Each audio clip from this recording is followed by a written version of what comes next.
Hello everyone, welcome back to our YouTube channel. Friends, कैसे हैं आप सभी लोग? आई होप आप सभी बहुत अच्छे होंगे और आप सभी की तैयारी भी काफ़ी अच्छी चल रही होगी।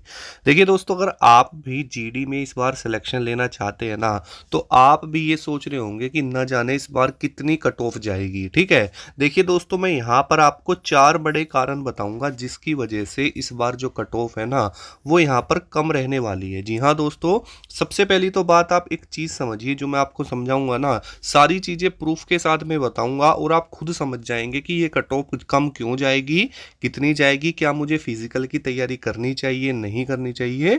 यानी आपको मैं जितने भी कंक्लूजन है ना दोस्तों, सारे दे दूंगा। ठीक है, सबसे पहले तो आप एक चीज़ को समझो। देखिए दोस्तों, जब आपका एग्ज़ाम चल रहा था ना, तो उस दौरान जब हमने बच्चों का एनालिसिस किया था या बच्चों से बातचीत की थी ना, तो हुआ क्या था, उन्होंने हमें बताया था अपना अटेम्प्ट कि भाई मैंने 70 किए हैं, 75 किए हैं, किसी किसी ने तो मुझे 80 भी बता दिया था। ठीक है, बात को समझना जो मैं आपको समझा रहा हूँ।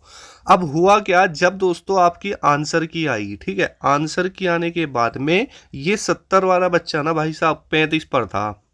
यानी आप अंदाजा लगाइए कितना झूठ बोलते हैं। ठीक है, उसके बाद में जो ये 75 वाला था, ये भी लगभग 40 से 45 के आसपास था, और ये 80 वाला तो भाई मुझे मिला ही नहीं है। ठीक है, तो जो रियलिटी होती है ना दोस्तों, वो आप लोग कभी बिना कुछ देखे और बिना प्रूफ के ना उसको रियल मत माना करो। मैं आपको ये कहना चाह रहा हूँ। ठीक है, अब देखो यहाँ पर बच्चों के अंदर क्या डर हो जाता है, सर उसने तो 70 किए हैं, 75 किए हैं, बच्चों का तो अटेम्प्ट बहुत अच्छा है।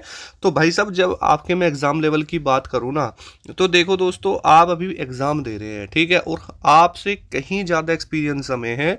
लगभग 10 प्लस एग्ज़ाम्स क्लियर करे हैं। कितने दोस्तों? 10 प्लस एग्ज़ाम्स हमने जो है क्लियर करे हैं, और आपसे ज़्यादा ही एक्सपीरियंस होगा। ठीक है, आपको मैं बताऊं तो कोई भी जब एग्ज़ाम होता है ना, तो ये चीज़ें कॉमन होती है स्टार्टिंग में हवाबाजी की। उसके बाद जब आंसर की रिलीज होती है ना, तो ये कंपटीशन और कम होता चला जाता है। जैसे यहाँ से समझना, आपके जब फॉर्म आए थे, ठीक है, तो उस समय पर लगभग 52 लाख बच्चों ने फॉर्म फिल किए थे। उसके बाद में लगभग 35 लाख के आसपास बच्चों ने पेपर दिया है।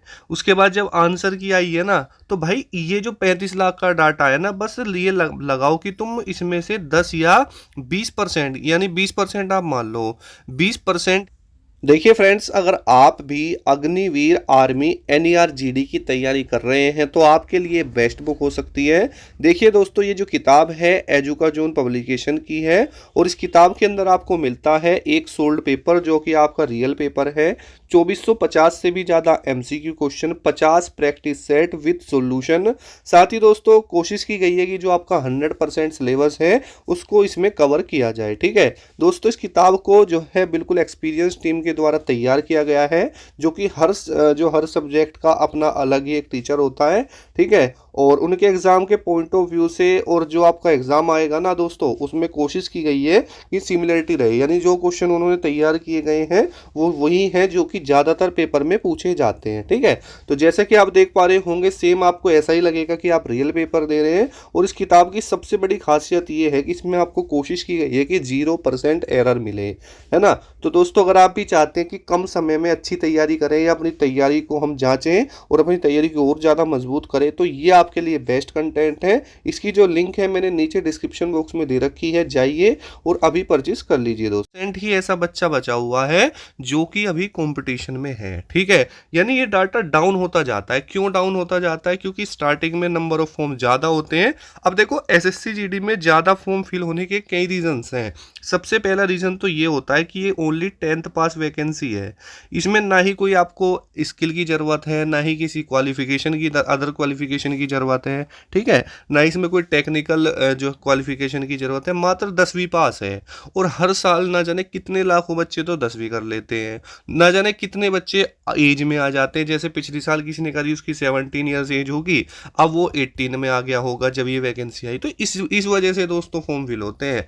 और इस चीज़ को आप भी जानते हैं कि जो वो तैयारी का जो टाइम पीरियड होता है ना, वो हर बच्चे को कंप्लीट करना पड़ता है, तभी जाके उसका एग्ज़ाम क्रैक होगा। ऐसा नहीं है कि उसने पिछली साल 10th करी है, 12th करी है और बिना तैयारी के उसने पेपर दे दिया उसका क्लियर हो जाएगा। भाई आज के समय में ऐसा नहीं होता, इस चीज़ को आप भी समझ सकते हैं। ठीक है, अब दूसरी बात क्या है, अब एक बात और समझो। मैं आपका पूरे एग्ज़ाम का जो है वो डाटा आपको बताता हूँ।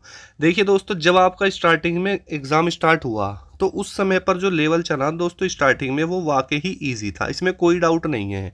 उस समय पर जो बच्चों के अटेम्प्ट थे वो ज़्यादा थे। उसके बाद जैसे-जैसे ये एग्ज़ाम आगे बढ़ा, उसके बाद ये मॉडरेट होता चला गया, ठीक है? उसके बाद जैसे-जैसे बढ़ता चला, बीच में ये आपका हार्ड हुआ यानी डिफ़िकल्ट हुआ, और फिर लास्ट में जाके फिर ये ईज़ी टू मॉडरेट रहा, ठीक है? इस तरीके से। अगर आप मुझसे पूछते हो कि ओवरऑल एग्जाम्स का जो ज़्यादा परसेंट है, यानी लगभग 80% तक रहा है, यानी ओवरऑल एग्जाम लेवल, तो दोस्तों मैं ये कहूँगा कि मॉडरेट टू डिफिकल्ट आपका एग्जाम इस बार का रहा है, ठीक है। आप में से बहुत सारे ऐसे कैंडिडेट होंगे जो 2024 की कट ऑफ को देखकर डर रहे होंगे कि सर पिछली बार तो 150 तक कट ऑफ गई थी और इस बार तो ये और बढ़ जाएगी, 155 चली जाएगी। तो भाई, हर वैकेंसी का अपना कुछ पॉइंट ऑफ व्यू होता है, उसके फैक्ट होते हैं। इस एग्जाम में और इस वाले में फ़र्क है। क्या फ़र्क है?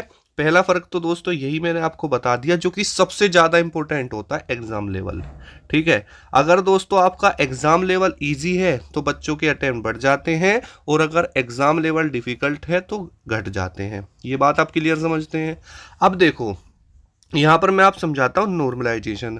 अब इस बार जो नॉर्मलाइजेशन आपको देखने के लिए मिलेगा ना, लगभग आप देखना 20 से 25 नंबर तक देखने के लिए मिलेगा। आप बोलोगे कि ऐसा क्यों सर? ऐसा इसलिए भाई, क्योंकि जो स्टार्टिंग की शिफ्ट थी वो इजी टू मॉडरेट चल रही थी, ठीक है, या इजी ही ज़्यादा चल रही थी। उसके बाद में आपका जो पेपर है वो मॉडरेट टू डिफ़िकल्ट की तरफ भी गया है। यानी कहने का मतलब है, इस बार का जो एग्ज़ाम रहा है ना, उसमें दोस्तों उतार चढ़ाव ज़्यादा देखने के लिए मिले हैं। क्या दोस्तों? जैसे आपका पहले तो ये इजी रहा, फिर थोड़ा सा अप हुआ, फिर थोड़ा डाउन हुआ, इस तरीके से चला है। तो होता क्या है, जब आपका एग्ज़ाम एक शिफ्ट से ज़्यादा शिफ्टों में होता है और एग्ज़ाम लेवल में ज़्यादा डिफरेंस चलता है ना, तो वहाँ नॉर्मलाइजेशन में आपको देखने के लिए मिलते हैं। अगर मैं 2024 की बात करूँ ना दोस्तों, तो लगभग 15 से 18 नंबर तक बच्चों के बढ़े थे। क्वेश्चन की बात नहीं कर रहा, नंबर की।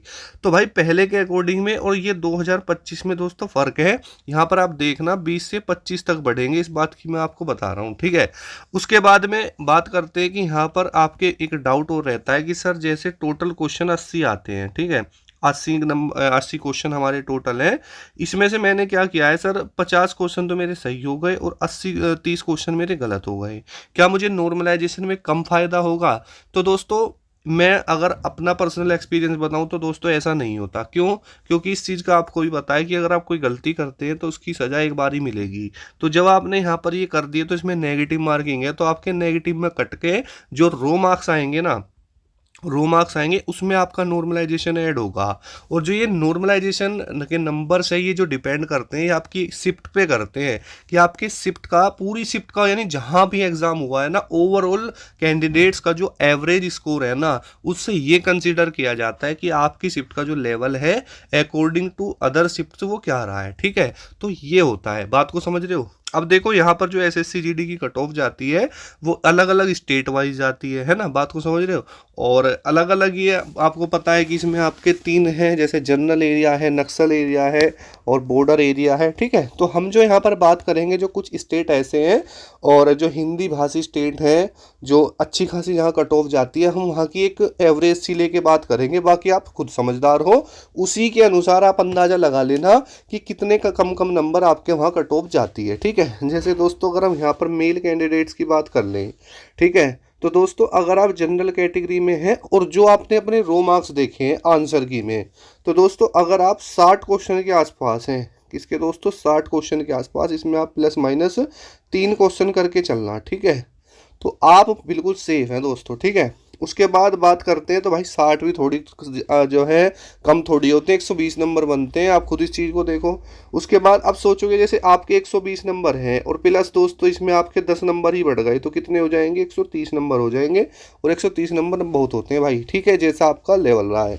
उसके बाद अगर आप ओबीसी कैटेगरी में आते हैं और आपका स्कोर लगभग 57 क्वेश्चन के आसपास है, ठीक है, तो आप इसमें भी प्लस माइनस 3 करके चलेंगे, ओवरऑल के लिए, ठीक है। ईडब्ल्यूएस की बात करें तो ये लगभग दोस्तों सेम ही रहता है, तो इसे हम 57 ही रखेंगे।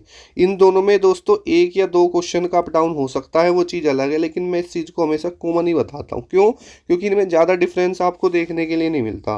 अगर हम दोस्तों एससी कैटेगरी की बात करते हैं, तो लगभग 55 क्वेश्चन के आसपास, और एसटी की करें तो लगभग दोस्तों यहाँ पर आप 50 क्वेश्चन तक मान के चलना। अब इसमें आपको प्लस माइनस 3 क्वेश्चन ऐड करने पड़ेंगे, ठीक है, 3 क्वेश्चन आप इसमें ऐड कर लेना। बाकी अगर आपके आंसर की में काट की पीट के अगर इतने नंबर क्वेश्चन ठीक बन रहे हैं तो भाई देखो आप सेफ हो, और ये एक एवरेज सा स्कोर मैंने बताया है। अगर दोस्तों आपकी शिफ्ट मॉडरेट टू डिफिकल्ट रही है और आपका ये अटेम्प्ट बन रहा है तो आप बेस्ट हो। और दोस्तों अगर आपकी शिफ्ट इजी रही है तो आप इसमें ओवरऑल में लगभग दोस्तों आपको यहाँ 2-2 क्वेश्चन सभी में बढ़ाने पड़ेंगे, ठीक है, 2 से 3 तक। ये जो मैंने आपका प्लस माइनस 3 करा है ना, ये इसलिए करा है कि अगर आपकी शिफ्ट, ये मैंने एवरेज ली है, ये मॉडरेट की है, ठीक है, यानी अगर आपकी शिफ्ट मॉडरेट आई है तो ये आपका अटेम्प्ट ठीक रहेगा। अगर इससे भी ज़्यादा डिफिकल्ट आई है तो -3 क्वेश्चन कर लेना, उस -3 करके देख लेना कि मेरे कितने बन रहे हैं, ठीक है। अगर जैसे अगर आपकी शिफ्ट डिफिकल्ट आ गई और आप जनरल कैटेगरी से हैं और 56-57 क्वेश्चन बन रहे तो भी आप सेफ हो। अगर आपकी शिफ्ट दोस्तों इससे इजी रही है तो लगभग आपको वहाँ 62 से 63 क्वेश्चन देखने पड़ेंगे, ठीक है। तो ये मतलब होता है प्लस माइनस 3 का, आप इसको समझा करो, ठीक है। तो इस चीज़ें, बाकी अगर आप फीमेल हैं, महिलाएं हैं, तो आप ओवरऑल कैटेगरीज में माइनस कर लेना 5 क्वेश्चन को, ठीक है। ये रहेगा ओवरऑल। बाकी आप कुछ भी पूछना चाहते हैं, कुछ डाउट है, कमेंट कर लेना। मिलते हैं नेक्स्ट वीडियो में। जय हिंद, वंदे मातरम दोस्तों।